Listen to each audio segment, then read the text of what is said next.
जय हिंद साथियों, क्राइकोपीडिया के यूट्यूब चैनल में आप सबों का स्वागत है।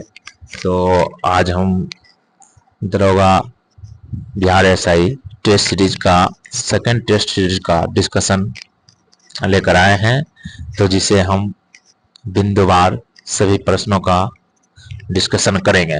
तो चलिए, फर्स्ट प्रश्न है, शांति स्वरूप भटनागर पुरस्कार किस क्षेत्र में योग्यता प्रदर्शित करने हेतु दिया जाता है? तो शांति स्वरूप भटनागर पुरस्कार किस क्षेत्र में दिया जाता है? तो सबसे पहले यह जो दिया जाता है विज्ञान क्षेत्र में। किस क्षेत्र में? विज्ञान और प्रौद्योगिकी क्षेत्र में दिया जाता है। और यह पुरस्कार जो है विज्ञान क्षेत्र का सर्वोच्च पुरस्कार है। विज्ञान क्षेत्र का सर्वोच्च पुरस्कार है और इसकी स्थापना वर्ष 1957 में हुई थी। किस वर्ष में हुई थी? 1957 में इसकी स्थापना हुई थी। और यह पुरस्कार जो दिया जाता है CSIR के द्वारा अर्थात भारतीय औद्योगिक विज्ञान तथा वैज्ञानिक अनुसंधान परिषद के द्वारा दिया जाता है, जिसके अध्यक्ष कौन होते हैं? CSIR के अध्यक्ष होते हैं प्रधानमंत्री। कौन होते हैं? प्रधानमंत्री। और CSIR की स्थापना किस वर्ष हुई थी? 1942 ईस्वी में। कब हुई थी? 1942 ईस्वी में। यहाँ तक में दिक्कत नहीं होना चाहिए। तो और पहला बार जो है शांति स्वरूप भटनागर पुरस्कार किसे मिला था? पहली बार शांति स्वरूप भटनागर पुरस्कार 1958 ईस्वी में मिला था के श्रीनिवास कृष्णन को। किसे मिला था? के श्रीनिवास कृष्णन को। किसे मिला था? के श्रीनिवास कृष्णन को मिला था। तो याद रखिएगा। तो शांति स्वरूप भटनागर पुरस्कार किस क्षेत्र में दिया जाता है? विज्ञान और प्रौद्योगिकी के क्षेत्र में दिया जाने वाला पुरस्कार है। तो नेक्स्ट प्रश्न है कि सूची 1 और सूची 2 को मिलाने वाला प्रश्न है। तो सबसे पहले हिंदी साहित्य उर्दू संगीत नाम दिया हुआ है। तो आप जानते होंगे कि रस खान जो कि हिंदी साहित्य के बहुत बड़े कवि थे। तो ऑप्शन 1 का 1 होता है। तो देखिए 1 का 1 2 जगह है, तो 1 का 1 2 जगह है। उसके बाद जो है ज्ञानचंद्र सेन जो है उर्दू के हैं। ज्ञानचंद्र सेन किसके हैं? उर्दू के। ज्ञानचंद्र सेन उर्दू के हैं, जो कि सविता देवी संगीत और नृत्य कला से संबंधित है और चित्रकला से सतीश चंद्र। तो 1 2 3 4 हो जाएगा इसका सही आंसर, ऑप्शन नंबर डी। तो चलिए नेक्स्ट है कि भारत की संस्कृति एवं परंपरा के संदर्भ में कलारीपयट्टू क्या है? कलारीपयट्टू भारत की संस्कृति एवं परंपरा के संबंध में कलारीपयट्टू क्या है? तो यह एक प्राचीन मार्शल कला है जो दक्षिण भारत के कुछ हिस्सों में जीवंत परंपरा है। इसका सही आंसर यही हो जाएगा। कलारीपयट्टू क्या है? एक प्राचीन मार्शल आर्ट है। कलारीपयट्टू क्या है? एक प्राचीन मार्शल आर्ट है जो मुख्यतः केरल राज्य के में है। किस राज्य में? केरल राज्य में जीवंत रूप से आज भी देखने को मिलता है। तो कुछ अन्य मार्शल आर्ट जिसको याद रखना है, काफी इंपॉर्टेंट हो जाता है। एक मार्शल आर्ट है सिलंबम। सिलंबम कहाँ का मार्शल आर्ट है? तमिलनाडु का। कहाँ का है? तमिलनाडु का। एक है थांगटा, यह कहाँ का है? मणिपुर का थांगटा। एक है गटका कहाँ का मार्शल आर्ट है? पंजाब का। यह सभी पूछा जाता है, कई बार एग्जाम में पूछा जा चुका है। और एक और है परिखंडा जो बिहार का है। तो याद रखिएगा, सिलंबम कहाँ का मार्शल आर्ट है? तमिलनाडु का। थांगटा कहाँ का है? मणिपुर का। गटका कहाँ का है? पंजाब का। और परिखंडा कहाँ का है? बिहार का मार्शल आर्ट है। और कलारीपयट्टू क्या है? तो मार्शल आर्ट है। तो चलिए नेक्स्ट प्रश्न हम लोग देखते हैं। तो नेक्स्ट प्रश्न है, महाकुंभ कितने वर्ष के अंतराल पर लगता है? तो महाकुंभ कितने वर्ष के अंतराल पर लगता है? तो महाकुंभ जो लगा था कितना वर्ष पर आयोजित हुआ था? 12 वर्ष पर। कितना वर्ष पर हुआ था? 12 वर्ष पर हुआ था। ठीक। और जब 12 लगातार कुंभ हो जाता है 12 वर्षों के अंतराल पर, तब 144 वर्षों पर जो होता है जो आयोजित होता है उसे हम लोग क्या कहते हैं? महाकुंभ कहते हैं। लेकिन इस बार जो हुआ था वह कुंभ हुआ था। कुंभ को ही नाम बदलकर प्रयागराज में जो वो आयोजित हुआ था उसका नाम योगी सरकार ने क्या रख दिया था, महाकुंभ रख दिया था। अर्धकुंभ 6 वर्षों में आयोजित होता है। और कुंभ कितने जगह पर आयोजित होता है, तो भारत में 4 जगह पर होता है। एक है हरिद्वार, प्रयाग, उज्जैन और नासिक। अभी हाल में होने वाला है कहाँ में, नासिक में। तो चलिए, संघर्ष की ओर पुस्तक के लेखक कौन है, संघर्ष की ओर पुस्तक के लेखक कौन है, तो संघर्ष की ओर पुस्तक के लेखक हैं जयप्रकाश नारायण। संघर्ष की ओर पुस्तक के लेखक कौन है, जयप्रकाश नारायण है। जयप्रकाश नारायण को किस नाम से जाना जाता है, लोकनायक के नाम से जाना जाता है। जयप्रकाश नारायण ने ही 1974 ईस्वी में संपूर्ण क्रांति का नारा दिया था। किस क्रांति का, संपूर्ण क्रांति का नारा किसने दिया था, जयप्रकाश नारायण ने। कब दिया था, 1974 ईस्वी में। और इन्होंने समाजवादी कांग्रेस, नेशनल सोशलिस्ट कांग्रेस की स्थापना की थी किसने, जयप्रकाश नारायण ने और आचार्य नारायण देव ने, आचार्य नारायण देव ने। और जयप्रकाश नारायण जो है 1942 ईस्वी में आजाद भारत दस्ता से जुड़े हुए थे। आजाद भारत दस्ता से जुड़े हुए थे कौन, तो जयप्रकाश नारायण। और जयप्रकाश नारायण का एक और महत्वपूर्ण पुस्तक है जो उन्होंने आपातकाल के दौरान 1975 में लिखी थी, नाम है प्रिजन डायरी। प्रिजन डायरी किसकी है, जयप्रकाश नारायण की। तो यहां तक में दिक्कत नहीं होना चाहिए। तो चलिए,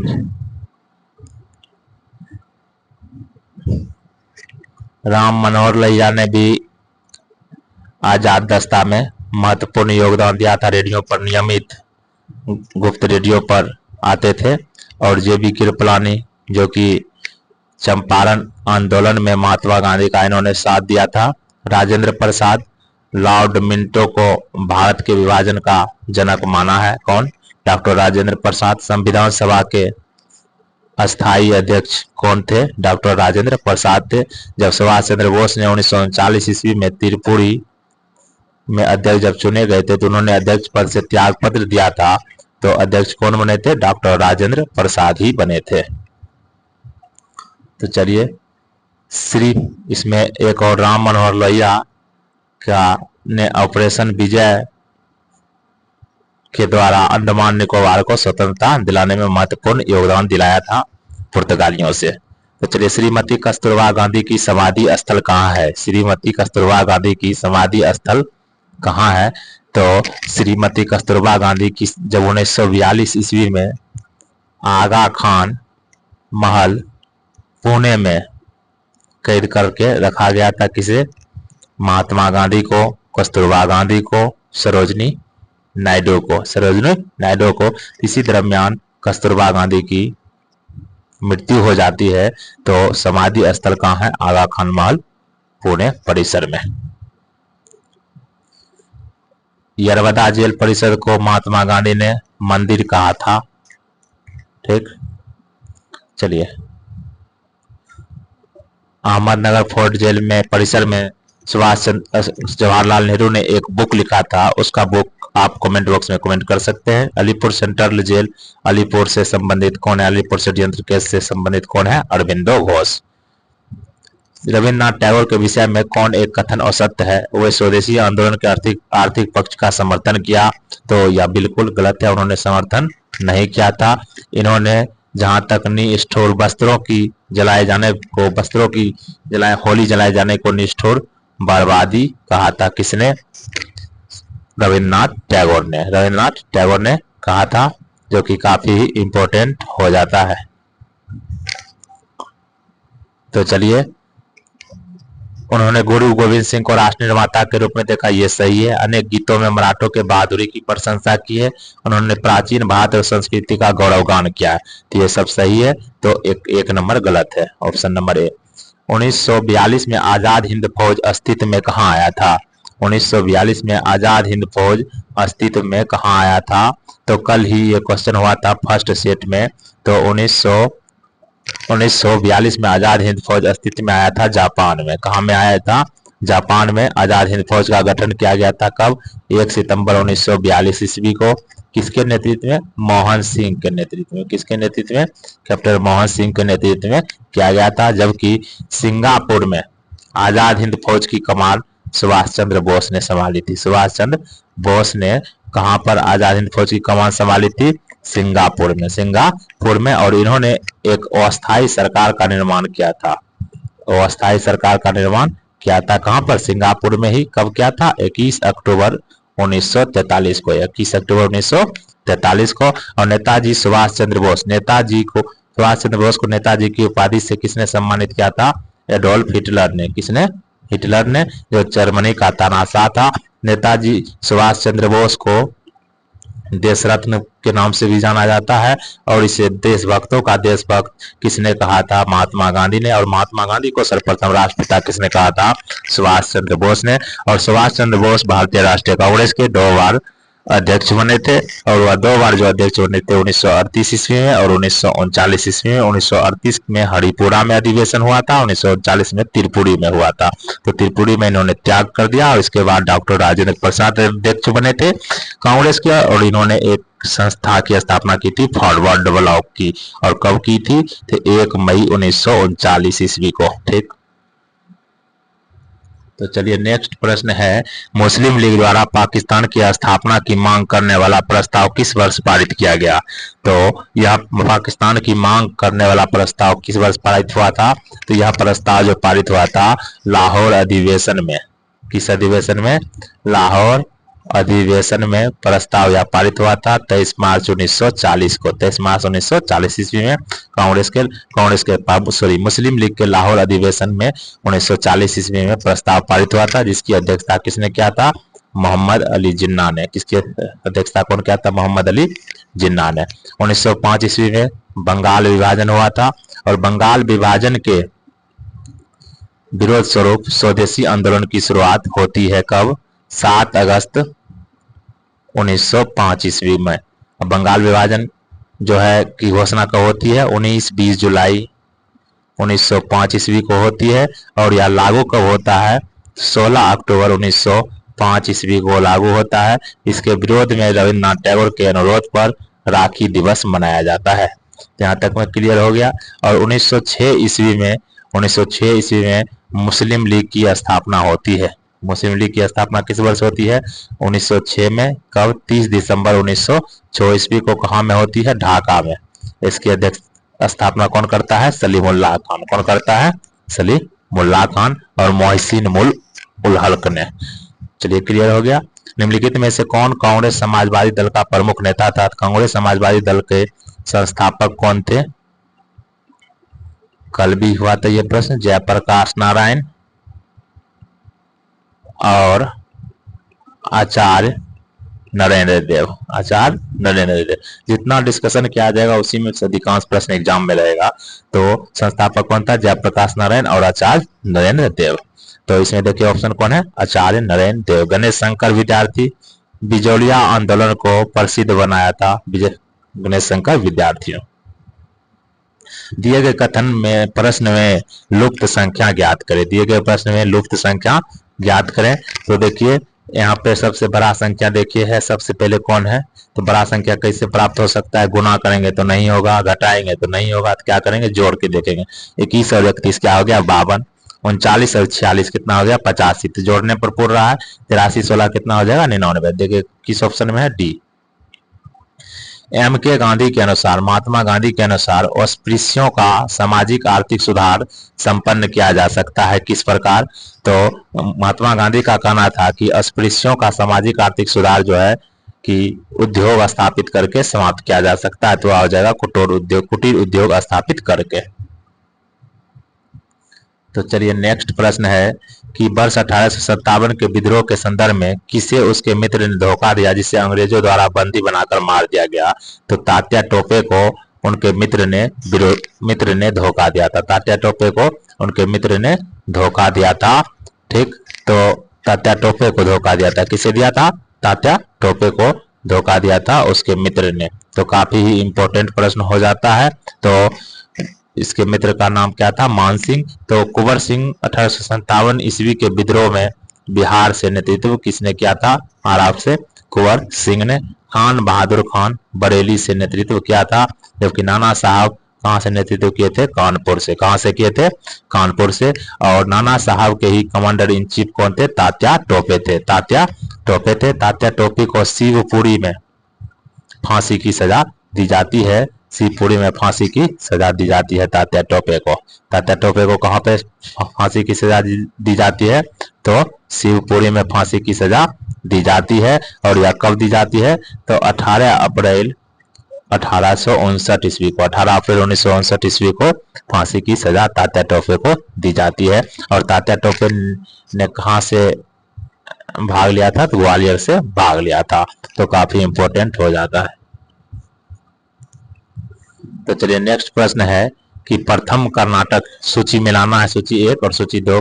तो प्रथम कर्नाटक युद्ध जो है कब हुआ था? 1746 से 1748 ईस्वी में हुआ था। और यह एला सेपिल की संधि के एक्सला सेपिल की संधि से समाप्त हुआ था। याद देखिए, एला सेपिल की संधि से समाप्त हुआ। तृतीय कर्नाटक युद्ध जो कि 1756 से 1763 ईस्वी के तहत चला था, और यह पेरिस की संधि के तहत समाप्त हुआ था। किस संधि से समाप्त हुआ था? पेरिस की संधि से तहत समाप्त हुआ। 58 से 63 तक चला था। इसे हम लोग सप्तवर्षीय युद्ध से प्रभावित था, इसे सप्तवर्षीय युद्ध भी मान लेते हैं, क्योंकि सप्तवर्षीय युद्ध 1756 से 1763 ईस्वी तक चला था, जबकि तृतीय कर्नाटक युद्ध बाद में 1758 से 1763 ईस्वी तक चला था, और यह पेरिस की संधि से समाप्त हुआ था। ठीक। और उसके बाद द्वितीय कर्नाटक युद्ध जो है या वो निर्णायक रहा था। द्वितीय कर्नाटक युद्ध क्या हुआ था? वो निर्णायक रहा था। प्रथम मैसूर युद्ध में हैदर अली ने ब्रिटिश को हराया था। तो चलिए इसमें इसका देख लीजिए आंसर क्या हो जाएगा। तो प्रथम कर्नाटक युद्ध क्या होगा? एला सेपल की संधि से। तृतीय कर्नाटक युद्ध पेरिस की संधि से। द्वितीय कर्नाटक युद्ध और निर्णायक प्रथम मैसूर युद्ध में ब्रिटिश की हार हुई थी। तो ऑप्शन हो जाएगा 4-1-3-2, 4-1-3-2। तो चलिए, वह कौन सेनानायक था जिसे बीजापुर के सुल्तान ने 1659 ईस्वी में शिवाजी को दबाने के लिए भेजा था? तो वह था अफजल खान, जिसकी हत्या कर दी थी किसने? अफजल खान की हत्या किसने कर दी थी? शिवाजी ने की कर दी थी 1659 ईस्वी में इसे, और बीजापुर के सुल्तान ने शिवाजी को दबाने के लिए भेजा था। तो नेक्स्ट प्रश्न हम लोग देख लेते हैं। तो चलिए,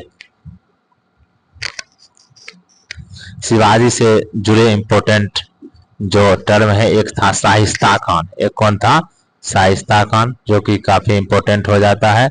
तो शाइस्ता खान जो था ये भी आया था, लेकिन इसे भी क्या किया था? शिवाजी ने इसे भी हरा दिया था, शाइस्ता खान को भी। तो शिवाजी जो है, शिवाजी के कुछ अभियान है उसे इंपॉर्टेंट है, एग्जाम में पूछ देता है। जैसे एक अभियान हुआ था 1646 ईस्वी में। एक अभियान कब हुआ था? 1600। शिवाजी का एक अभियान 1646 में हुआ था, एक 1648 में, 1656 में, 1657 में, 1659 में, और 1663 और 1664 में। तो 1646 ईस्वी में काफी महत्वपूर्ण था, तोरण किला को जीता था। तोरण किला को जीता था शिवाजी ने कब? 1646 ईस्वी में। जबकि 48 में 2 साल बाद पुरंदर किला को जीता था 1648 ईस्वी में।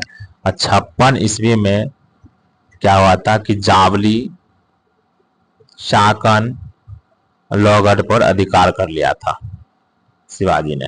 ठीक। और 1657 ईस्वी में बीजापुर की तरफ से शिवाजी जो है मुगल से लड़े थे। बीजापुर की ओर से मुगल लड़े थे कब? 1657 ईस्वी में। जबकि 1659 ईस्वी में अफजल खान बीजापुर के शासक के द्वारा भेजा गया था, जिसकी हत्या कर दिया था शिवाजी ने। और पन्हाला किला पर भी अधिकार कर लिया था। पन्हाला किला पर अधिकार कर लिया था। और 1663 ईस्वी में जो शाइस्ता खान को भेजा था, कौन? औरंगजेब, जिसको शिवाजी ने हराकर भगा दिया। और 1664 ईस्वी में शिवाजी ने सूरत को लूटा था। शिवाजी ने सूरत को लूटा था कब? 1666 ईस्वी में। और 1671 ईस्वी में भी शिवाजी ने जो है सूरत को लूटा था। दो बार सूरत को लूटा था, 1664 में और 1670 में। और एक संधि हुआ था, पुरंदर की संधि, किसके बीच हुआ था? तो शिवाजी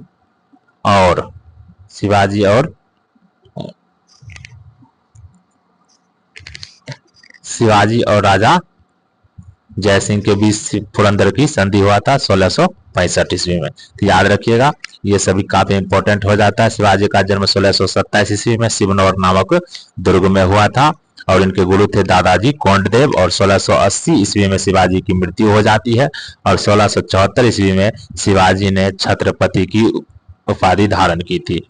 तो यहाँ तक में दिक्कत नहीं होना चाहिए। इससे रिलेटेड शिवाजी का जितना भी प्रश्न है कंप्लीट हो गया है।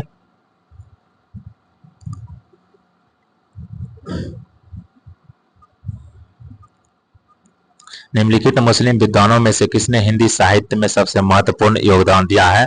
तो अबुल रहीम खान खाना ने महत्वपूर्ण योगदान दिया है। अबुल फजल, जिसने कौन सा पुस्तक लिखा था? तो अकबरनामा किसने लिखा था? अबुल फजल ने। और हिंदी साहित्य का स्वर्ण काल किसके समय को कहा जाता है? तो हिंदी साहित्य का स्वर्ण काल अकबर के काल को कहा जाता है। किसके काल को? अकबर के काल को कहा जाता है। चलिए, निम्नलिखित में से कौन एक युग में सम्मिलित नहीं है? दीवान मुस्तकराज, जो कि वित्त विभाग था। दीवान मुस्तकराज कौन विभाग था? वित्त विभाग था। इसकी स्थापना किसने किया था? अलाउद्दीन खिलजी ने। तो ये सही है। दीवान अमीर कोई कृषि विभाग था। यह क्या था? कृषि विभाग था। इसकी स्थापना किसने की थी? मोहम्मद बिन तुगलक ने। ये भी सही है। दीवान ए खैरात क्या था? तो दीवान ए खैरात जो था दान विभाग था। दीवान ए खैरात क्या था? दान विभाग को कहा जाता था। इसकी स्थापना फिरोज शाह तुगलक ने की थी। ये भी सही है। दीवान ए रियासत यह बाजार नियंत्रण विभाग था। क्या था? बाजार नियंत्रण विभाग था। और बाजार नियंत्रण किसने किया था? तो बाजार नियंत्रण का प्रयास किसने किया था? अलाउद्दीन खिलजी ने। किसने किया था? अलाउद्दीन खिलजी ने। यहाँ तक में दिक्कत नहीं होना चाहिए, काफी इंपॉर्टेंट है। तो मेडिवल हिस्ट्री का 15 सीरीज है, उसे आप देख लीजिएगा। तो मेडिवल हिस्ट्री से एक भी प्रश्न नहीं छूटेगा, छोटा छोटा वीडियो में है, तो उसे आप देख लें। बलबन ने सैन्य विभाग की स्थापना की थी। किस विभाग की? सैन्य विभाग की स्थापना की थी, जिसे किस नाम से जाना जाता है? दीवान ए अर्ज की स्थापना किसने की थी? बलबन ने, जिसे सैन्य विभाग कहा जाता है। पारसी त्योहार, पारसी जो परंपरा है, पैबोस की शुरुआत किसने की थी? बलबन ने। नवरोज पारसी त्योहार की शुरुआत किसने की थी? बलबन ने। देविया सिद्धांत किसने दिया था? बलबन ने। राजत्व सिद्धांत का पालन किसने किया था? बलबन ने। धार्मिक कविताओं का संकलन कुरल किस भाषा में है? धार्मिक कविताओं का संकलन कुरल किस भाषा में है? तो कुरल जो है तमिल भाषा में। किस भाषा में? तमिल भाषा में है कुरल। धार्मिक कविताओं का संकलन कुरल किस भाषा में है? तमिल भाषा में। तो ऑप्शन बी हो जाएगा। इसे तमिल साहित्य का बाइबिल भी कहा जाता है। तमिल साहित्य का बाइबिल किसे कहा जाता है? तो कुरल को। इसे लघु वेद भी माना जाता है। इसे मुप्पाल भी कहा जाता है। मुप्पाल, किसे? कुरल को मुप्पाल भी कहा जाता है, लघु वेद भी माना जाता है, और इसे तमिल साहित्य का बाइबिल भी कहा जाता है। और इसकी रचना, कुरल की रचना किसने की थी? तो कुरल की रचना की थी तिरुवल्लुवर ने। कुरल की रचना किसने की थी? तिरुवल्लुवर ने। तो चलिए नेक्स्ट। निम्नलिखित में से कौन चोल प्रशासन की विशेषता थी? एक ही बात इसमें याद रखना है, चोल प्रशासन की विशेषता थी स्थानीय स्वशासन, जिसमें हो मारिए ग्राम प्रशासन की स्वायत्तता। तो ग्राम प्रशासन की स्वायत्तता हो जाएगा। और चोल वंश की स्थापना किसने किया था? चोल वंश का संस्थापक कौन था? विजयालय। कौन था? विजयालय था। जबकि राजधानी इसकी कहाँ थी? चोल की? तंजावुर। कहाँ थी?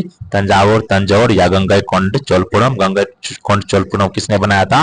राजेंद्र प्रथम ने। और चोल वंश का सबसे महान शासक कौन हुआ था? राजराज प्रथम और राजेंद्र प्रथम जो था इसका सबसे महान शासक था। और तंजौर का बृहदेश्वर मंदिर का निर्माण किसने करवाया था? राजेंद्र राजराज प्रथम ने। निम्नलिखित में से कौन एक हड़प्पा स्थल नहीं है? तो हड़प्पा स्थल कोटतीजी तो है ही, या सिंधु में अवस्थित है। लोथल तो है ही, गुजरात में स्थित है, जो एक बंदरगाह स्थल था। और सहगौरा और चानोदारो तो सिंध में स्थित है, ये भी था ही। तो सहगौरा नहीं है, सहगौरा नहीं है। सहगौरा जो है प्राचीन हड़प्पा स्थल नहीं है। तो यह कहाँ पर स्थित है? उत्तर प्रदेश में स्थित है। और किस नदी पर स्थित है? गोरखपुर में राप्ती नदी पर। निम्नलिखित तीर्थकारों पर विचार कीजिए तथा उनको सही कालक्रम अनुसार व्यवस्थित कीजिए। तो तीर्थकार जो है इसको सही क्रम में व्यवस्थित करना है। तो सबसे पहला इसका तीर्थकार, जैन तीर्थकार, सबसे पहला तीर्थकार कौन था? ऋषभदेव। दूसरा कौन था? अजीतनाथ। दूसरा कौन था? अजीतनाथ। और तीसरा संभवनाथ। संभवनाथ। इसमें मिलाइए, पहला कोई है तो ऋषभदेव, तो 3 नंबर 1 हो जाएगा, ये दोनों में से एक होगा। उसके बाद अजीतनाथ 2 नंबर, 3 2, ठीक, ये आंसर सही हो गया। उसके बाद ऋषभदेव जो कि पहला हो गया, अजीतनाथ दूसरा, पार्श्वनाथ 23वां था। तो इसको, उसके बाद लास्ट 24वां कौन थे? महावीर थे। शांतिनाथ 16वें थे, शांतिनाथ 16वें थे। और 7वें कौन थे? संपार्श्वनाथ। तो देखिए यहाँ पे बीच में एक अभिनंदन है, तो अभिनंदन जो है चौथा क्रम का है। तो मिला लीजिए 1 नंबर, 2 नंबर, 4 नंबर और 23 नंबर। तो ऑप्शन हो जाएगा ए नंबर। किस समिति ने प्रतिस्पर्धा अधिनियम 2022 को अधिनियमित करने का सुझाव दिया? तो किस समिति ने यह सुझाव दिया था? SBS राघवन समिति ने, SBS राघवन समिति ने। भंडारी समिति किससे संबंधित है? भंडारी समिति किससे संबंधित है? काफी ही इंपॉर्टेंट हो जाता है। तो भंडारी समिति जो संबंधित है किससे? भंडारी समिति संबंधित है क्षेत्रीय ग्रामीण बैंक की पुनर्संरचना से। क्षेत्रीय ग्रामीण बैंक की पुनर्संरचना से, ठीक, क्षेत्रीय ग्रामीण बैंक की पुनर्संरचना से कौन सा समिति संबंधित है? तो भंडारी समिति। चलिए कुछ समिति इंपॉर्टेंट समिति है, तो उस समिति को हम लोग देख लेते हैं। तो एक है रंगराजन समिति। रंगराजन समिति कल हम लोग पढ़े भी थे। रुपया का जो निर्धारण किया गया है वो कि ग्रामीण क्षेत्र के लिए इतना, शहरी क्षेत्र के लिए इतना, तो वह किससे संबंधित है? गरीबी से। किससे संबंधित है? गरीबी से। एक है मल्होत्रा समिति। कौन सा समिति? मल्होत्रा समिति। तो मल्होत्रा समिति का संबंध किससे है? बीमा क्षेत्र में सुधार से। बीमा क्षेत्र में सुधार से। एक है गोइपोड़िया समिति। गोइपोड़िया समिति का संबंध किससे है? बैंकिंग सेवा सुधार से। बैंक सेवा सुधार से। बैंक सेवा सुधार से। एक है नरसिम्हम समिति। नरसिम्हम समिति का संबंध है वित्तीय सुधार से, अर्थात बैंकिंग सुधार से। राजा चलैया समिति सुने होंगे। राजा चलैया समिति यह कर सुधार से संबंधित है। कर सुधार से संबंधित है। एक है सरकारिया समिति। सरकारिया समिति किससे संबंधित है? केंद्र राज्य संबंध से। एक है पुंछी आयोग, यह किससे संबंधित है? केंद्र राज्य संबंध से। एक था जानकी रमन समिति। कौन था? जानकी रमन समिति, या प्रतिभूति घोटाला से संबंधित है। किससे संबंधित है? प्रतिभूति घोटाला से। और एक बहुत ही इंपॉर्टेंट समिति है रेखी समिति, यह संबंधित है अप्रत्यक्ष कर से। किससे संबंधित है? अप्रत्यक्ष कर से। काफी इंपॉर्टेंट है, इन सभी समितियों को आप लोग देख लें, इसी में से प्रश्न पूछे जाने की संभावना रहेगी अगर समिति से पूछे। तो रंगराजन समिति संबंधित है गरीबी से। रंगराजन समिति किससे संबंधित है? गरीबी से। मल्होत्रा समिति बीमा क्षेत्र में सुधार से। गोइपोड़िया समिति बैंक सेवा सुधार से। नरसिम्हम समिति वित्तीय बैंकिंग सुधार से। राजा चलैया समिति कर सुधार से संबंधित है। सहकारिया समिति केंद्र राज्य संबंध से। पुंछी आयोग केंद्र राज्य संबंध से। जानकी रमन समिति प्रतिभूति घोटाला से। और एक ही समिति संबंधित किससे है? अप्रत्यक्ष कर से। चलिए आप इसमें एक देते हैं, आप कमेंट बॉक्स में कमेंट कीजिएगा। दांतेवाला समिति का संबंध किस क्षेत्र से है? दांतेवाला समिति का संबंध किस क्षेत्र से है? तो चलिए नेक्स्ट प्रश्न है, भारत में राजस्व घाटे से तात्पर्य क्या है? राजस्व घाटे से तात्पर्य क्या है? तो सीधा बात है, राजस्व घाटा मतलब क्या होता है? तो याद रखिए, कुल राजस्व प्राप्ति, जितना राजस्व का प्राप्ति होगा और जितना क्या होगा, व्यय होगा, जितना क्या होगा, व्यय खर्च होगा, जितना प्राप्ति होगा राजस्व का और जितना खर्च होगा। तो मिलाइए किस में है? तो भारत सरकार को अपने उन व्यय के वित्त पोषण के लिए उधार लेने की आवश्यकता होती है जो पूंजीगत परिसंपत्ति का निर्माण करते हैं। पूंजीगत परिसंपत्ति का निर्माण जो करता है उसके लिए जो है व्यय के वित्त पोषण के लिए उधार लेने की आवश्यकता नहीं होती है। पूंजीगत परिसंपत्ति क्या होता है? जिससे मान लीजिए कि भविष्य में वैसी परिसंपत्ति, वैसा एसेट जिससे भविष्य में कुछ ना कुछ क्या होगा कि पैसा आएगा, जिससे सिंपल रूप समझिए, जिससे कुछ ना कुछ पैसा आएगा, वह पूंजीगत परिसंपत्ति है। वह पूंजीगत परिसंपत्ति है। जैसे मान लीजिए सड़क, रोड अगर बनाया जाता है तो यह पूंजीगत परिसंपत्ति में आता है। ठीक, कल कारखाना अगर बना दिया जाए तो पूंजीगत परिसंपत्ति में आता है। तो चलिए नेक्स्ट है कि भारत सरकार को अपने उन व्यय के वित्त पोषण के लिए उधार लेने की आवश्यकता होती है जो पूंजीगत परिसंपत्ति का निर्माण नहीं करते हैं। पूंजीगत परिसंपत्ति का निर्माण नहीं करता है, तो यही हो जाएगा आंसर। ठीक,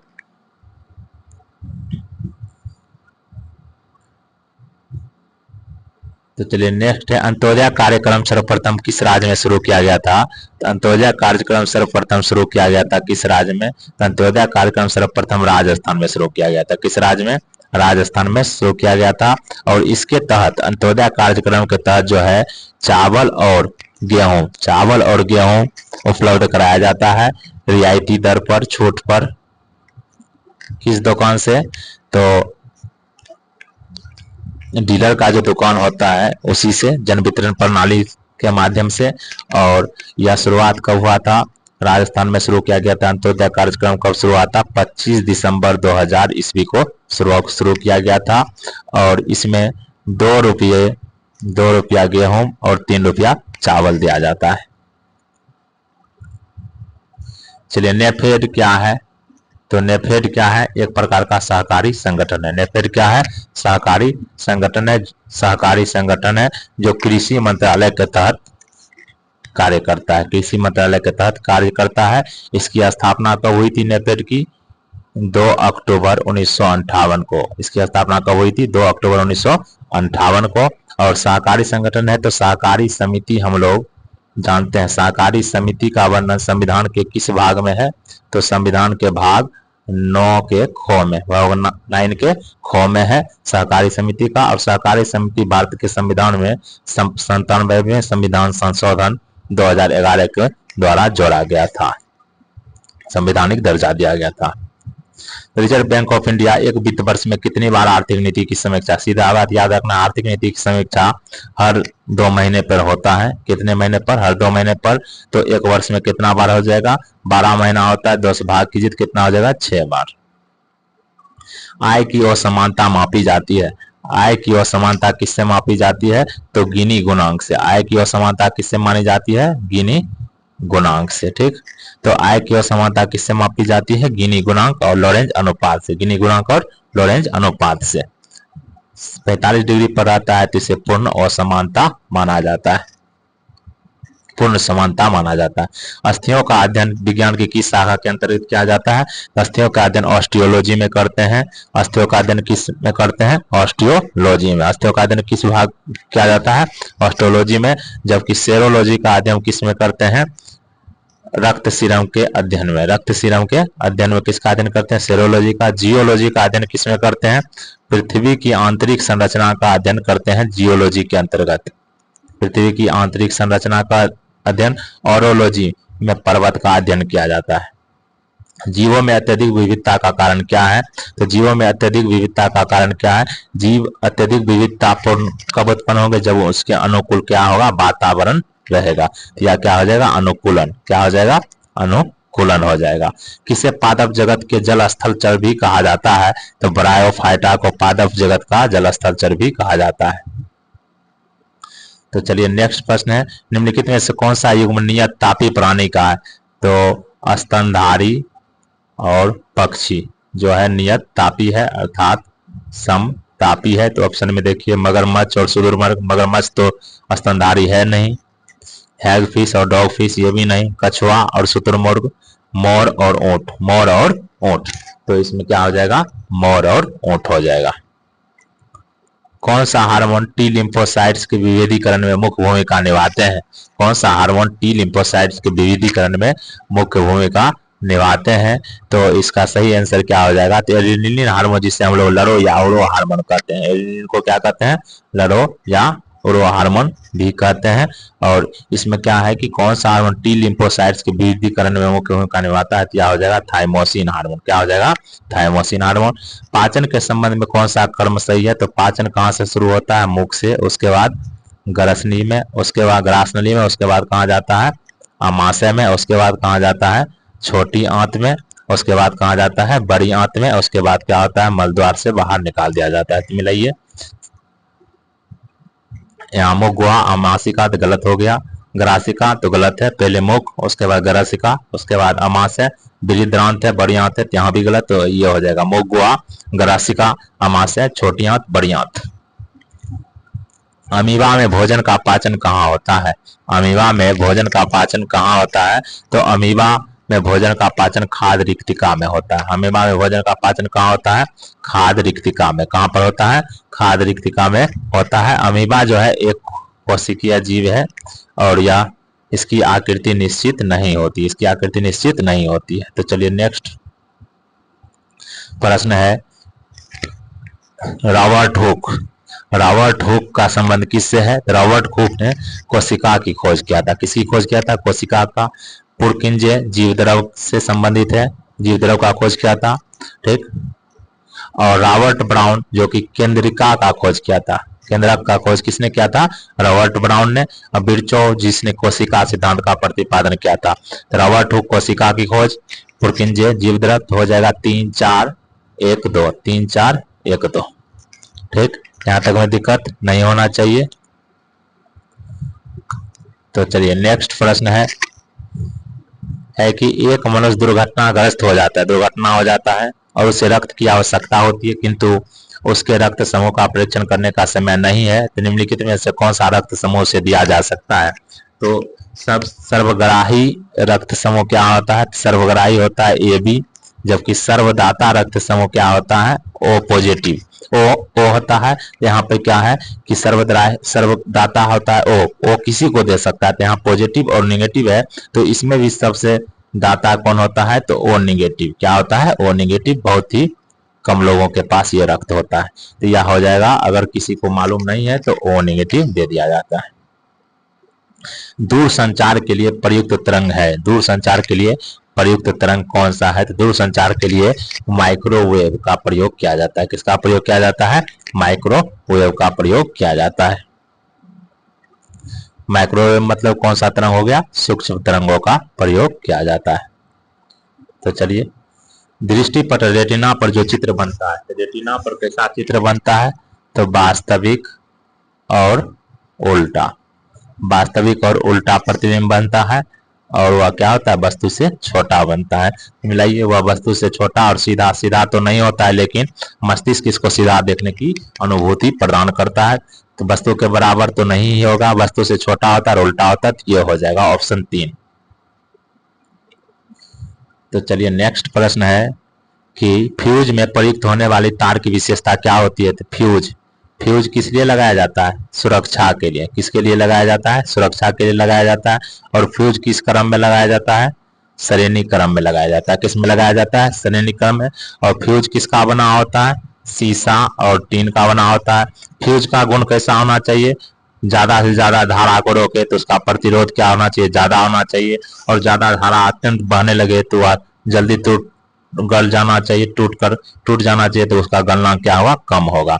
देखिए इसमें निम्न प्रतिरोध शक्ति, निम्न गलनांक, ये गलत ही है। निम्न प्रतिरोध शक्ति, उच्च गलनांक, गलत है।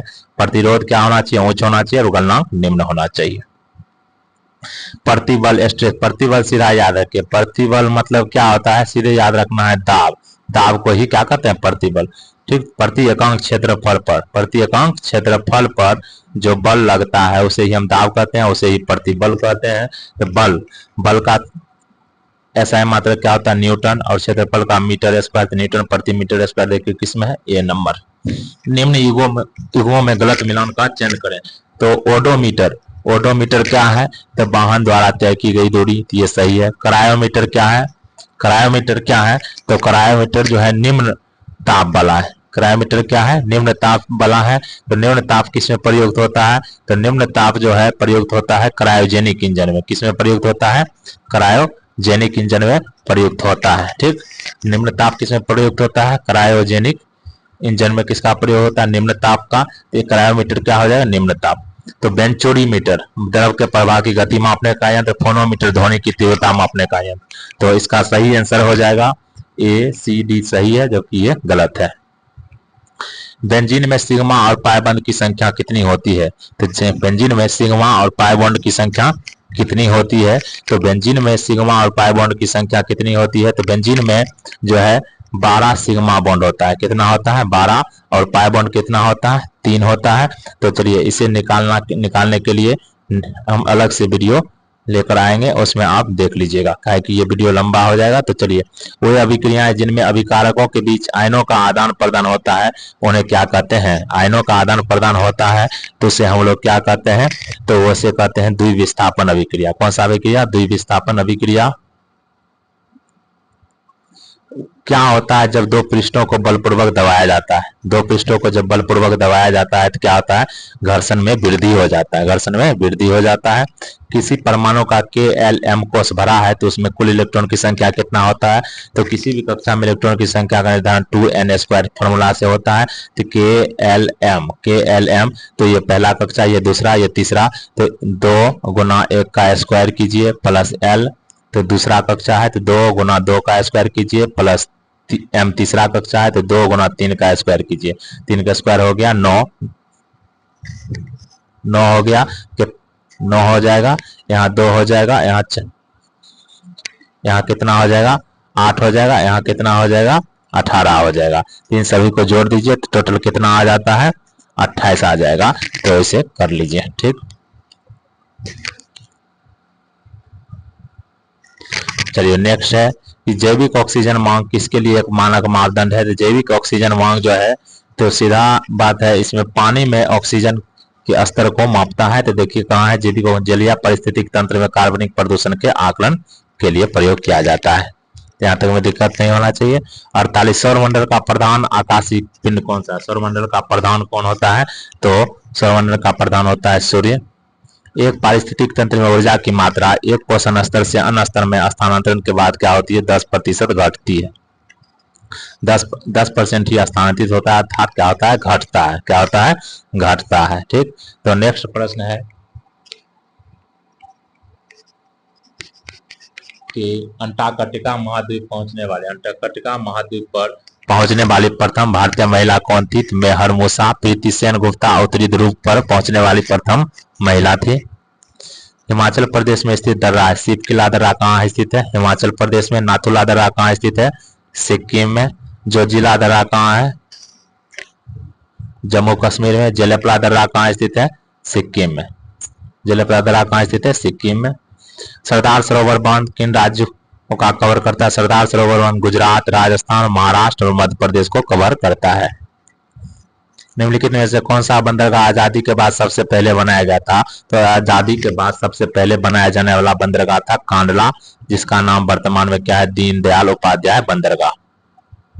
2001 से 11 के मध्य जनसंख्या की वृद्धि दर कितनी है, अर्थात 10 की वृद्धि दर कितना है, 17.70%।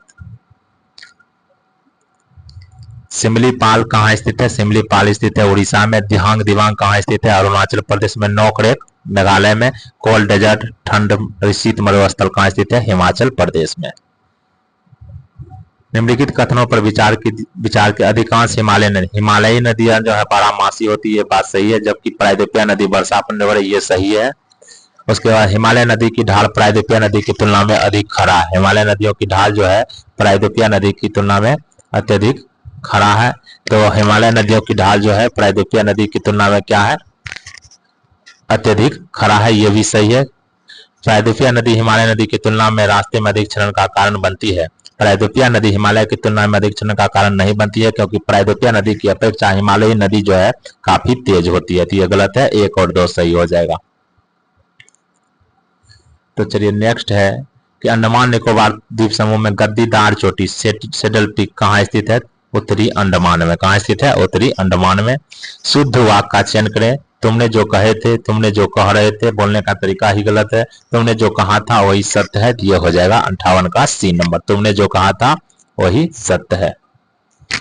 उसके बाद द्वंद्व समास मतलब दोनों पद प्रधान, जैसे माता पिता। मैंने हरि को बुलाया, इसमें कौन सा कारक है? मैंने हरि को बुलाया, को, कर्ता ने कर्म को, कर्म हो जाएगा। चूज द करेक्ट स्पेलिंग, तो इसमें सही स्पेलिंग कौन सा है? तो यह हो जाएगा डिसीजन का। सैटेलाइट गलत है। निम्नलिखित कथन में से सत्य कथन का चयन करें। राज्यपाल राज्य विधानमंडल का अंग नहीं होता है, बिल्कुल गलत है। राज्यपाल राज्य विधानमंडल का अंग होता है। राष्ट्रपति संसद का अभिन्न अंग होता है, ये सही है। प्रधानमंत्री संसद के किसी भी सदन का सदस्य हो सकता है, ये भी सही है। राज्यसभा एक अस्थायी सदन है, ये भी सही है। तो 1 नंबर गलत है। भोपाल गैस त्रासदी किस गैस के फैलाव के कारण हुई थी? या 3 दिसंबर 1984 ईस्वी को हुआ था भोपाल में, और यह मिथाइल आइसोसेनेट से संबंधित है। नेक्स्ट प्रश्न है कि निम्नलिखित पर विचार कीजिए। चंपारण सत्याग्रह के प्रमुख भागीदार राजेंद्र प्रसाद सही है। कांग्रेस की प्रथम महिला अध्यक्ष सरोजिनी नायडू नहीं, प्रथम भारतीय महिला अध्यक्ष, प्रथम भारतीय महिला अध्यक्ष सरोजिनी नायडू। और प्रथम महिला अध्यक्ष कौन हो जाएगा? Annie Besant. कौन हो जाएगा? Annie Besant. भारतीय जनसंघ के संस्थापक कौन थे? श्यामा प्रसाद मुखर्जी, बिल्कुल सही है। और स्थापना की थी 1951 में, जब इन्होंने उद्योग मंत्री के पद से त्याग दे दिया था। निम्नलिखित पर विचार करते हुए सत्य कथन का चयन कीजिए। मिजोरम और नागालैंड में लोकसभा की सीटें समान है, समान है, बिल्कुल सही है। सभी संघर्ष राज्य क्षेत्र में लोकसभा की सीट समान है, तो नहीं। जैसे कि दिल्ली में लोकसभा की सीट कितना है? 7। जम्मू कश्मीर में कितना है? 5 है। तो देखिए अलग अलग है, जबकि अन्य राज्यों में 1 है, तो ये गलत हो जाएगा। उत्तर प्रदेश में सबसे ज्यादा है, सही है, 75। स्थानीय निकाय के चुनाव में आरक्षण की व्यवस्था है। उत्तर प्रदेश में कितना है लोकसभा की सीट?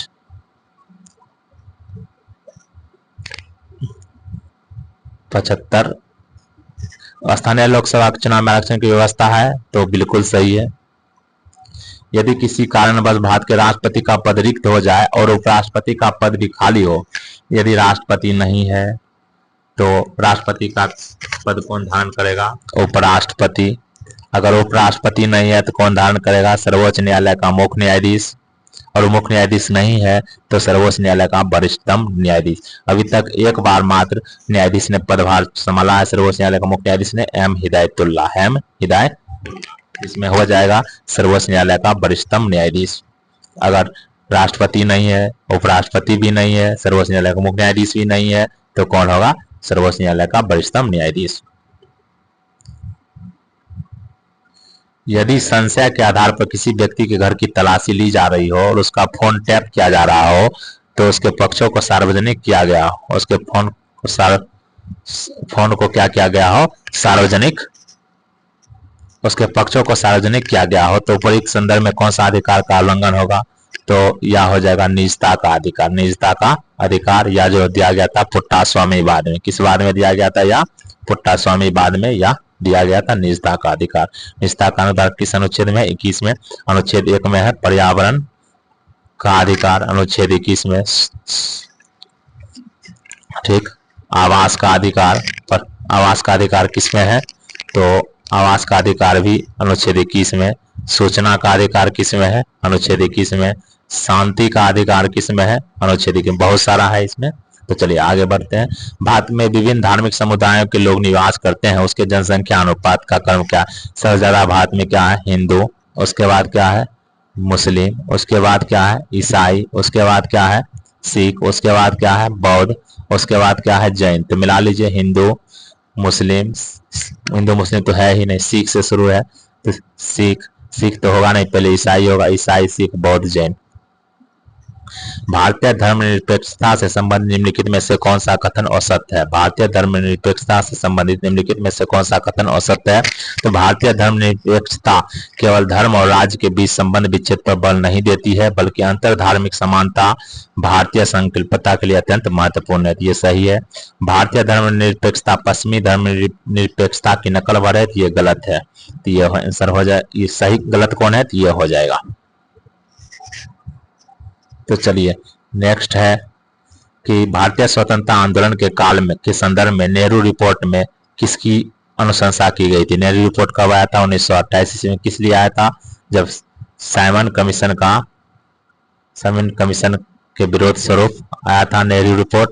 और नेहरू रिपोर्ट बर्केनहेड ने चुनौती दिया था कि एक ऐसा संविधान का आप निर्माण कीजिए जो सर्वसम्मति से हो। इसी के विरोध स्वरूप बर्केनहेड की चुनौती के फलस्वरूप इसका निर्माण किया गया था नेहरू रिपोर्ट का। नेहरू रिपोर्ट का निर्माण करने में महत्वपूर्ण भूमिका निभाया था मोतीलाल नेहरू ने। और नेहरू रिपोर्ट में डोमिनियन स्टेट की मांग की गई थी। डोमिनियन स्टेट की मांग की गई थी, मौलिक अधिकार की मांग की गई थी और पृथक निर्वाचन की मांग नहीं की गई थी। पृथक निर्वाचन के स्थान पर संयुक्त निर्वाचन की मांग की गई थी, जिसके कारण मुस्लिम लीग ने इसका विरोध किया था। और इसमें डोमिनियन स्टेट का मांग किया गया था, जिसके कारण सुभाष चंद्र बोस, जवाहरलाल नेहरू जैसे युवा नेताओं ने उस समय विरोध किया था। उनका कहना था पूर्ण स्वराज की मांग किया जाए। तब यहाँ पर मिलाइए, सब बात स्पष्ट हो चुका है। तब मिलाइए इसमें कि नेहरू रिपोर्ट में क्या था। तो भारत के लिए पूर्ण स्वतंत्रता गलत है। यह क्या था? डोमिनियन स्टेट, जिसके कारण विरोध किया गया था नेहरू और सुभाष चंद्र बोस के द्वारा। अल्पसंख्यक हेतु आरक्षित स्थान के लिए संयुक्त निर्वाचन क्षेत्र नहीं। हाँ बिल्कुल सही है, बिल्कुल सही है। संविधान में भारतीयों के लिए मौलिक अधिकार का प्रावधान, ये भी सही है। एक गलत है, 2 और 3 सही है। अब यहाँ पर है 15%, 10% और 15% के क्रमिक बट्टों के समतुल्य एकल बट्टा बराबर है। तो वो इसमें क्या करना है? इसका पहले निकाल लीजिए, फिर जितना निकलेगा इसके साथ निकाल लीजिएगा। जैसे 15%, 10% का समतुल्य बट्टा अगर निकालेंगे, 15 + 10 - 15 × 10/100 तो कितना हो गया? ये कट गया तो हो गया 15 × 10 = 25 - 15 में 10 से भाग देंगे तो कितना होगा? 1.5 हो गया कितना? 23.5। अब 23.5 निकला। 23.5 इस दोनों का समतुल्य बट्टा है, तब इसके साथ निकाल लीजिए। 23.5 + 5 - 23.5 × 5/100। अब जितना निकलता है निकाल लीजिए। 23.5 5 कितना हो गया? 28.5। 28.5 हो गया। यहाँ से काटिए, कितना बार में कट गया? 20 बार में कट गया। ठीक, तो अब ये हटाइएगा तो 0 हो जाएगा। 235/200 काटिए। 5 चौक 20, 3 5 5 7 45, यहाँ हो गया 40। 47/40, 47/40। इसको भी दशमलव में निकाल लीजिए, आसान हो जाएगा। इसी प्रकार करके निकाल लीजिएगा। 47/40 निकाल रहे हैं तो 47/40 लगभग कितना हो जाएगा? 1 दशमलव कुछ होगा। 1 दशमलव यहाँ पर क्या होगा? कुछ होगा। तो 1 दशमलव जब कुछ होगा तो 28 है, इसमें 1 दशमलव कुछ होगा तो क्या होगा? 27 के लगभग होगा। तो ये देखिए ऑप्शन हो जाएगा। उस विकल्प का चयन करें जो खाली स्थान में आकर इस श्रृंखला को पूर्ण कर सकता है। यहाँ देखिए सी से एफ हो गया, एफ से आई हो गया, आई से एल, एल से ओ। देखिए ये कितना था? 3 था। ये कितना हो गया? 6 हो गया। ये 9 हो गया। ये हो गया 12। ये कितना हो गया? 15। 3 बढ़ रहा है। फिर देखिए वाई है, फिर लास्ट वाला सीधे देख लीजिए। तो देखिए यहाँ 3 6 9 12 15 हुआ। तो नेक्स्ट क्या होगा? 18 है। तो आर देखिए किस में है? तो आर इसमें है, इसमें दोनों में से ही कौन होगा? अब लास्ट वाला देख लीजिए, बी है, उसके बाद जी है। तो देखिए बी है, उसके बाद जी है, उसके बाद क्या है? एल है, उसके बाद क्यू है, उसके बाद डी। देखिए 2 7, यहाँ कितना है? 12, यहाँ 17, यहाँ 22। तब देखिए 5 बढ़ रहा है, 5 बढ़ रहा है, 5 बढ़ रहा है, फिर 5 बढ़ेगा, 22 5 कितना हो जाएगा? 27। मतलब 26 1 27। ये हो जाएगा। देखिए अंतिम में एक इसमें है, इसमें मारिए। एक काम 30 दिनों में 35 श्रमिक द्वारा पूरा किया जा सकता है। यदि प्रत्येक 10 दिन के बाद 5 श्रमिक कार्य छोड़ते हैं तो कार्य कितने दिन में पूरा होगा? देखिए टोटल काम कितना है, पहले इसमें टोटल काम निकालना पड़ेगा। टोटल 30 दिन में 35 आदमी काम करता है तो टोटल काम कितना हो गया, कुल काम कितना हो जाएगा, 35 गुना 30 तो कितना हो जाएगा, 35 या 105, 1050 काम की संख्या कितना हो गया, 1050। अब क्या कहता है कि यदि प्रत्येक 10 दिन के बाद 5 श्रमिक कार्य छोड़ देता है, मतलब कि 10 दिन के बाद क्या कहता है 5 श्रमिक छोड़ देता है, तो 35 श्रमिक है, 35 श्रमिक पर 10 दिन काम करता है। फिर 35 श्रमिक में से 5 छोड़ देता है, फिर 10 दिन कौन काम करेगा, 30 श्रमिक 10 दिन काम करता है। फिर 5 श्रमिक छोड़ देगा, 25 श्रमिक 10 दिन काम करेगा। देखिए काम गिन लेते हैं, 35 दाएं 350, 330 दाएं का, फिर 25 दाएं 250, कितना काम हो गया, 350, 250, 600 और 300, 900 काम कितना दिन में हो रहा है, 30 दिन में 900 काम हो रहा है। ठीक, अब कितना काम बच गया, 150, 150 काम है, 900 काम हो गया, तब कितना काम बच रहा है, 150 काम बच रहा है। 150 काम अब कौन करेगा, देखिए पहले कितना आदमी काम किया, 35, उसके बाद 30 आदमी, फिर 25 आदमी, फिर 10 दिन बाद 5 आदमी और घटेगा, तब कितना आदमी काम करेगा, 20 आदमी काम करेगा।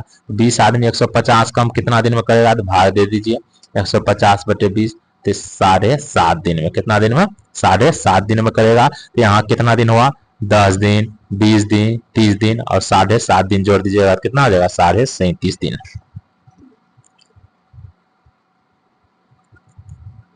साधारण ब्याज पर 600 रुपया की राशि 4 वर्ष में 840 हो जाती है। साधारण ब्याज की समान दर पर 1500 रुपया की राशि कितने वर्षों में 2100 हो जाएगी।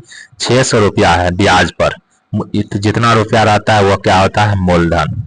ठीक, और 4 वर्ष में 840 हो जाता है, जितना हो जाता है वो हो गया मिश्र धन। वो क्या होता है, मिश्र धन। और ब्याज क्या होता है, जब मिश्र धन में से हम लोग मूलधन घटा देते हैं तो वह ब्याज होता है। तो ब्याज बराबर क्या होता है कि मिश्र धन ए में से पी, मूलधन को घटा देते हैं तो ब्याज कितना हो जाएगा, 840 में से 600 घटा देंगे तो कितना हो जाएगा, ब्याज हो गया 240 रुपया। अब साधारण ब्याज की समान दर पर 1500 रुपया की राशि कितने वर्षों में 2100 हो जाएगी। यहाँ देखिए हमको मूलधन मालूम है, ब्याज मालूम है, टाइम मालूम है, तो रेट मालूम नहीं है। तो ब्याज बराबर क्या होता है, सूत्र SI बराबर P गुना R गुना T, मूलधन गुना ब्याज गुना समय, मूलधन गुना समय गुना दर।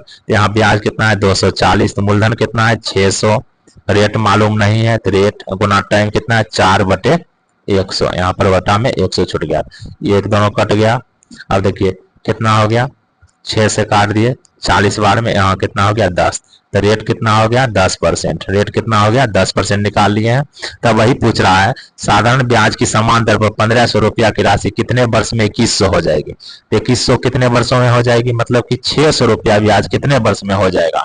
तो ब्याज फिर पता कर चल गया, तो 600 रुपया बराबर 1500 गुना रेट का मान कितना है 10 गुना टाइम पूछ रहा है, टाइम बटे 100। तब देखिए ये दोनों कट गया। अब देखिए यहाँ से 15 चौक, ये शून्य भी कट गया, तो 15 चौक कितना हो गया 60, तो कितना हो जाएगा 4 वर्ष में, कितना हो जाएगा 4 वर्ष में, 4 वर्ष में। अगर किसी प्रकार का कोई दिक्कत है तो कमेंट बॉक्स में लिंक दिया हुआ है, उस ग्रुप में जुड़ जाइए, उस ग्रुप में जो है प्रश्न पूछ सकते हैं। बिहार में प्रथम निर्दलीय मंत्री कौन थे, तो बिहार में प्रथम निर्दलीय मंत्री कौन थे, तो महामाया प्रसाद, महामाया प्रसाद। श्री कृष्ण सिंह प्रथम मुख्यमंत्री थे। और 1937 के चुनाव में कौन बने थे, तो बने थे मोहम्मद यूनुस। गंडा संरक्षण परियोजना कब शुरू हुई थी, 1987 में। गंडा संरक्षण परियोजना कब शुरू हुई थी, 1987 में। जबकि बाघ परियोजना कब शुरू हुई थी, 1973 ईस्वी में टाइगर परियोजना, जबकि 1992 में हाथी परियोजना शुरू हुई थी। विश्व का सबसे छोटा महाद्वीप, सबसे छोटा महाद्वीप जो क्षेत्रफल के हिसाब से कौन सा है, जो पूरी तरह से दक्षिणी गोलार्ध में है। तो विश्व का सबसे छोटा महाद्वीप जो क्षेत्रफल के हिसाब से सबसे दक्षिणी गोलार्ध में पूरा स्थित है, तो वह हो जाएगा ऑस्ट्रेलिया। ऑस्ट्रेलिया, ठीक। दक्षिण अमेरिका, अफ्रीका, यूरोप, तो सबसे कौन हो जाएगा, तो ऑस्ट्रेलिया हो जाएगा। कौन सा हो जाएगा, ऑस्ट्रेलिया हो जाएगा, जो सबसे छोटा महाद्वीप है और इस पूर्ण रूप से कहाँ स्थित है, दक्षिणी गोलार्ध में स्थित है, ठीक। और सबसे बड़ा महाद्वीप कौन सा है, एशिया। उसके बाद कौन सा है, अफ्रीका, उसके बाद उत्तरी अमेरिका, उसके बाद दक्षिणी अमेरिका, उसके बाद कौन सा है अंटार्कटिका, फिर यूरोप, फिर है ऑस्ट्रेलिया। याद रखिएगा क्रमवार, ठीक। और दो महाद्वीप ऐसा है जो दोनों महाद्वीप में फैला है, दो महाद्वीप ऐसा है जो दोनों गोलार्ध में फैला स्थित है, तो अफ्रीका और दक्षिण अमेरिका महाद्वीप दोनों गोलार्ध में फैला है। तो नेक्स्ट प्रश्न है कि नेपोलियन बोनापार्ट ने किस वर्ष स्वयं को फ्रांस के सम्राट के रूप में ताज पहनाया था? तो 1804 में, 1804 में। विश्व की सबसे लंबी मानव निर्मित झील कौन सी है जो एक नहर से जुड़ी हुई है? तो विश्व की सबसे लंबी मानव निर्मित झील कौन सी है जो नहर से जुड़ी हुई है? तो वह है नासेर झील। कौन सा है? नासेर झील। जो किस नासेर झील या आसवान बांध इसी पर है। आसवान बांध किस नदी पर है? नासेर झील पर, जो कहाँ है? मिस्र में। भारत का वह कौन सा शहर है जो समुद्र तल से सबसे ऊंचाई पर स्थित है और एक राज्य की राजधानी है? तो वह हो जाएगा गंगटोक। विश्व का सबसे पुराना सक्रिय ज्वालामुखी कौन सा है जो अभी भी समय समय पर कटता है? तो सबसे सक्रिय ज्वालामुखी विश्व का है पुराना माउंट एटना। क्या हो जाएगा? Mount Etna. Green sea turtle की IUCN स्थिति में क्या है? तो लुप्त प्राय या एक कछुआ है। किस देश ने एकीकृत ऑप्टिकल डेजलर और निगरानी प्रणाली के साथ उच्च ऊर्जा लेजर विकसित किया है? किस देश ने एकीकृत ऑप्टिकल डेजलर और निगरानी प्रणाली के साथ उच्च ऊर्जा लेजर विकसित किया है? संयुक्त राज्य अमेरिका ने। किस राज्य ने त्रिसेवा उभयचर अभ्यास एमफैक्स 2025 की मेजबानी की है? तो एमफैक्स 2025 की मेजबानी किस राज्य ने की है? तो कर्नाटक ने। चेन्नई ओपन टेनिस 2025 का पुरुष एकल का खिताब किसने जीता है? चेन्नई ओपन टेनिस 2025 का पुरुष एकल का खिताब किसने जीता है? तो किरियन जैकवेट ने। तो नेक्स्ट प्रश्न है कि पीएम अजय योजना का प्राथमिक उद्देश्य क्या है?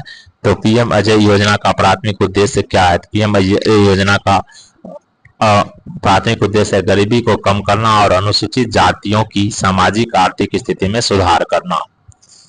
हाल ही में खबरों में रही सापानाका झील किस देश में स्थित है? तो तुर्की में। सापानाका झील तुर्की में स्थित है। किस संगठन ने मेजराना एक नामक अपनी पहली क्वांटम कंप्यूटिंग चिप लॉन्च की है? तो यह लॉन्च की है माइक्रोसॉफ्ट ने। किसने? माइक्रोसॉफ्ट ने मेजराना 1 नामक अपनी पहली क्वांटम कंप्यूटिंग चिप लॉन्च की है। बिहार का कौन सा जिला अपने 300 साल पुरानी पत्थर कला के लिए प्रसिद्ध है, जिसे हाल ही में GI टैग मिला है? तो वह हो जाएगा गया। हाल ही में हुई जनगणना में भारत के किस राज्य में गिद्धों की संख्या सबसे अधिक दर्ज की गई है? तो मध्य प्रदेश में सबसे ज्यादा गिद्ध पाया जाता है। जम्मू और कश्मीर में स्थित भारत के पहले केबल स्टेड रेल पुल का नाम क्या है? अंजी खड्डू पुल। जम्मू और कश्मीर में स्थित भारत के पहले केबल स्टेड रेल पुल का नाम क्या है? अंजी खड्डू पुल। 2025 में पश्चिमी क्षेत्रीय परिषद की बैठक का आयोजन किस शहर में हुआ? तो पुणे में। 2025 में पश्चिम क्षेत्रीय परिषद की बैठक का आयोजन किस शहर में हुआ? पुणे में। IIT रुड़की की हालिया रिपोर्ट के अनुसार उत्तराखंड में भूस्खलन से प्रेरित प्राकृतिक बांधों के निर्माण के लिए किस नदी को सबसे अधिक संवेदनशील माना गया है? तो यह किस नदी को सबसे अधिक संवेदनशील माना गया है? कहां पर? उत्तराखंड में। तो उत्तराखंड में माना गया अलकनंदा नदी को। किसको माना गया? अलकनंदा नदी को। किस राज्य सरकार ने बेरोजगार स्नातकों और डिप्लोमा धारकों को वित्तीय सहायता प्रदान करने के लिए युवा निधि योजना किस सरकार ने शुरू किया है? तो युवा निधि योजना शुरू किया है कर्नाटक सरकार ने। कर्नाटक के मुख्यमंत्री कौन है? सिद्धारमैया। कौन है? सिद्धारमैया। हाल ही में खबरों में रहा INS सूरत क्या है? तो INS सूरत है स्टील्थ डिस्ट्रॉयर। तो चलिए नेक्स्ट प्रश्न है कि नेक्स्ट प्रश्न है ग्लोबल इंडिया AI शिखर सम्मेलन का आयोजन कहाँ किया गया? तो ग्लोबल इंडिया AI शिखर सम्मेलन का आयोजन नई दिल्ली में किया गया। कहाँ किया गया? नई दिल्ली में। अंतर्राष्ट्रीय अंतरिक्ष स्टेशन मिशन में भाग लेने वाले शारीरिक रूप से विकलांग पहले व्यक्ति कौन बने हैं? शारीरिक रूप से विकलांग व्यक्ति जो अंतर्राष्ट्रीय स्टेशन मिशन में भाग ले रहे हैं, तो उनका नाम क्या है? तो वो है जॉन मैकफॉल, जिन्होंने अपना पैर खो दिया था। और ये 2008 बीजिंग ओलंपिक में 100 मीटर स्प्रिंट में इन्होंने कांस्य पदक जीता था। जॉन महामा को किस देश का राष्ट्रपति चुना गया? तो घाना का। जॉन महामा को किस देश का राष्ट्रपति चुना गया है? घाना का। नेक्स्ट और अंतिम प्रश्न है कि मन्नान समुदाय मुख्य रूप से किस राज्य में पाए जाते हैं। मन्नान समुदाय मुख्य रूप से किस राज्य में पाए जाते हैं, तो आ जाएगा केरल। किस राज्य में पाए जाते हैं, केरल में पाए जाते हैं। तो आज के टेस्ट सीरीज का 100 क्वेश्चन हम लोग देख लिए हैं।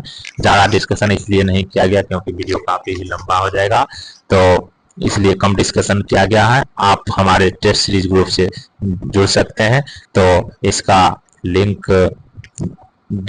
डिस्क्रिप्शन में दिया हुआ है, लिंक डिस्क्रिप्शन में दिया हुआ है टेलीग्राम का, जिस जहाँ से आप पीडीएफ प्राप्त कर सकते हैं। और साथ ही साथ टेस्ट सीरीज ग्रुप से जुड़ने के लिए तथा मेंटरशिप ग्रुप से जुड़ने के लिए हमारा लिंक उस चैनल का लिंक जो है इस चैनल के इस वीडियो के डिस्क्रिप्शन में रहेगा, जहां से आप ज्वाइन कर सकते हैं। वीडियो को हो सके तो शेयर कीजिए। वीडियो देखने के लिए धन्यवाद।